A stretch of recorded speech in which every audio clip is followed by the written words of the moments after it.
Hi guys, బేబీని అమ్మ వాళ్ళ ఇంట్లో వెల్కమ్ చేసినప్పుడు ఎలా రెడీ అయ్యానో I just want to do a quick get ready with me.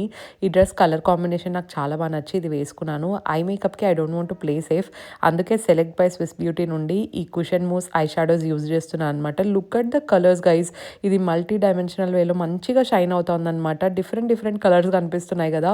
Velvety texture ఉంది, చాలా స్మూత్గా గ్లైడ్ అయిపోతుంది. ఇన్ఫాక్ట్ ఐస్ మీద అప్లై చేసినప్పుడు కూడా చాలా స్మూత్ అప్లికేషన్ ఉంది అండ్ దాంతోపాటు వెల్వెటీ టెక్స్చర్ అనిపించింది. మెస్ ఫ్రీ అండి నిజంగా. Look at that multi dimensional shine guys, ఎంత బ్యూటిఫుల్ గా ఉందో. Skin care infused makeup line కాబట్టి ఎవరైనా యూజ్ చేయొచ్చు.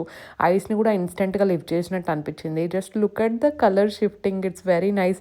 సో మీరు కూడా మంచి skin care infused makeup brand కోసం చూస్తూ ఉంటే should definitely check it out. And next simple గా బింది పెట్టేసుకొని ఇయర్ రింగ్స్ ఇవి సింపుల్ వి పెట్టేసుకున్నాను అనమాట. ఆ రోజు యూఆర్ వెరీ మచ్ ఎక్సైటెడ్, బేబీకి వెల్కమ్ ఎలా ఉంటుంది ఏంటి అని చెప్పేసి. ఎందుకంటే మొత్తం అంతా అజితే చూసుకున్నాడు అనమాట. మేము అప్పటికి ఇంకా బెంగళూరులోనే ఉన్నాం కాబట్టి వచ్చే లోపల కొంచెం టైం బట్టి అండ్ రాహుకాలం వచ్చే కంటే ముందే ఎంటర్ అయిపోవాలి అనుకున్నాం అనమాట. ఫస్ట్ టైం అమ్మమ్మ ఇంటికి వస్తోంది కదా మా బుజ్జి బేబీ. దీనికి సంబంధించిన ఫుల్ వ్లాగ్ అయితే పోస్ట్ చేస్తాను, definitely check it out. Bye.